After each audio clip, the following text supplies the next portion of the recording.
I'm Josh from Skid Pro. Today we're going to take a look at our hydraulic land leveler. So the first place, of course, I love to look at when it comes to attachments is strength and weight and construction, because this day and age with the big track loaders out there, you don't buy something that's well built, you're going to be buying again in 3 years. We want this to be the first and last leveler that you ever have to purchase, so we're going to overbuild on the frame. So you can see we run from the attached plate up there where you're going to find the most pressure. We run gussets all the way to the side, spanning the entire width, and then we run our front gussets all the way down to the front toe, spanning the entire depth of the leveler. That's absolutely critical. A lot of manufacturers out there will just cut off right after the plate, but there's no strength there. We want to cover the entire front to back and width with gussets. That really gives us a boxed strength, almost like a boxed truck bed rail.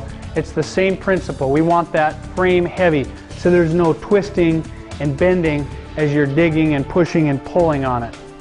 With any land leveler, it's critical to look at the cutting edges.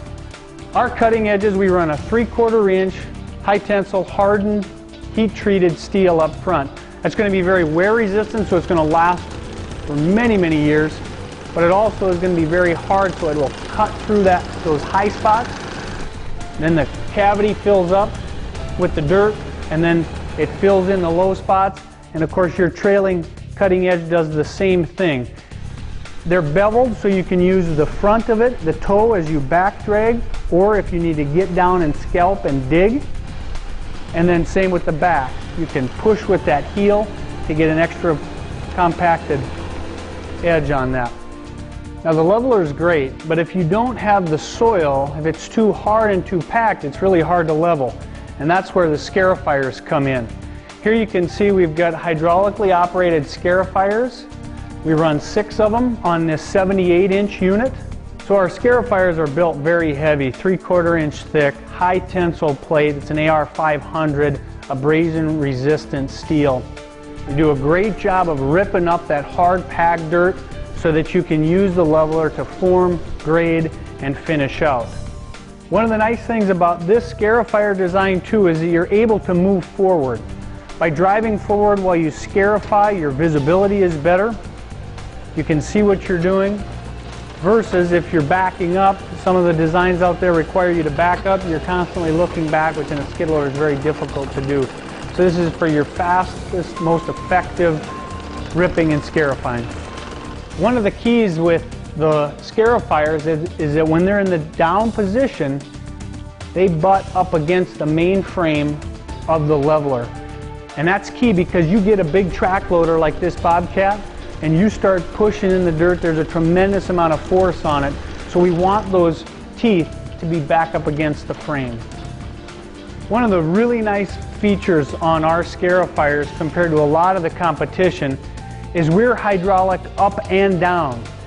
Some of them out there, they'll only do a hydraulic lift and then they allow gravity drop to get them down. But if you cake in mud and dirt, sometimes they don't drop very well. So with ours, we've got a oversized 3-inch bore, 1.5-inch rod cylinder, same heavy cylinders we actually use on our grapples. We got greaseable pivot points on both of those joints, and to make the scarifiers move easier, every holder has greaseable pivot points as well.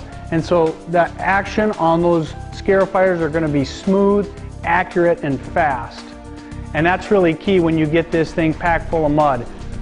The scarifiers are optional on the land leveler.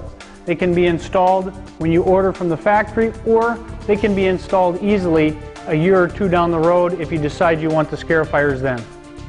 Another option on the land leveler is the front screens.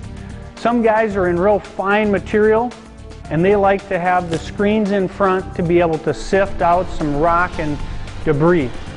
The screens, for video purpose, we just have this one installed, but it would be there and the whole front half compartments. And they simply bolt in and bolt out. They're easy to remove and add. Again, you can get those from the factory, or you can get them down the road. You can take them off if you're in an area where you don't need them if you're pushing gravel, and you can put them on if you want to do sifting later.